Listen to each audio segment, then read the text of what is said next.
राम मंदिर कथित दान चोरी की जांच लगातार जारी है। एसआईटी ने कथित जांच चोरी की प्रारंभिक रिपोर्ट भी सौंप दी है।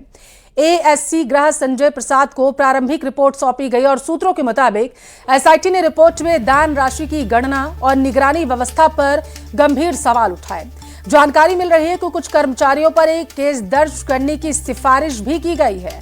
सूत्रों के अनुसार जानकारी मिल रही है कि चांदी चोरी पर एसआईटी की रिपोर्ट में शुरुआती जांच में किसी को क्लीन चिट नहीं दी गई। कथित गबन केस में एफआईआर दर्ज कराने की सिफारिश है। दान की गिनती और निगरानी व्यवस्था पर सवाल उठ रहे हैं। गिनती में लगे लोगों के चयन पर भी सवाल उठाए गए। देखिए, कर्मचारियों और ट्रस्ट के अधिकारियों के संबंधों पर भी जांच की गई है। व्यवस्था में लगे जिम्मेदार लोगों की भूमिका भी संदेह के घेरे में। ये शासन द्वारा नियुक्त 3 सदस्यीय एसआईटी की रिपोर्ट आज हमने अपर मुख्य सचिव गृह महोदय को सौंपी है। यह एक प्रारंभिक प्रतिवेदन है और उसके क्रम में आज अपर मुख्य सचिव गृह साहब को सौंप दिया गया है। सर, कुछ खास इसमें आपको वहाँ पे लगा जो आप लोगों ने जांच करी और इसकी रिपोर्ट आपने शासन को सौंपी? देखिए, ये गोपनीय जांच है, तो इसके लिए मतलब हम इस समय पर कुछ भी वक्तव्य देने के लिए अधिकृत नहीं है। जो हमारी फाइंडिंग्स थी वो हमने उपलब्ध करा दी हैं।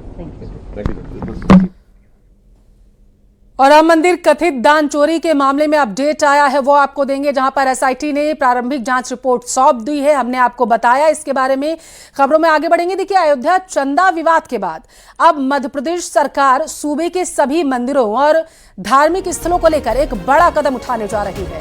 प्रदेश के पर्यटन और धर्मस्व मंत्री धर्मेंद्र सिंह लोधी ने ऐलान कर दिया है कि पारदर्शिता बढ़ाने के लिए अब सभी मंदिरों को कैशलेस किया जाएगा और इसके साथ ही मंदिरों में क्यूआर कोड लगाया जाएगा ताकि श्रद्धालु सीधे डिजिटल माध्यम से दान कर सकें।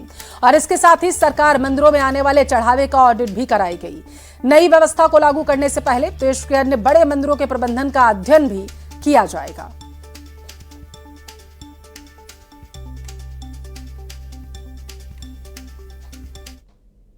निश्चित रूप से वो सारी चीज़ें हम करेंगे और जो भी अच्छी व्यवस्था हो सकती है जिससे श्रद्धालुओं को कोई दिक्कत परेशानी ना हो, वो व्यवस्था हम लागू करेंगे।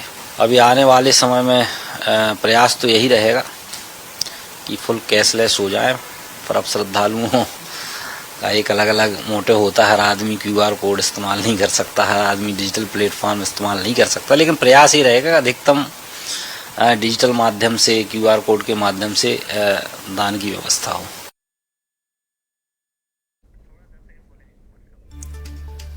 तो क्यूआर कोड के जरिए अब दान लिया जाएगा। तमाम मंदिरों की व्यवस्थाएं जो हैं, बड़े मंदिरों की, उनको भी जांचा जाएगा और उन्हीं के अनुसार व्यवस्थाएं दुरुस्त की जाएंगी।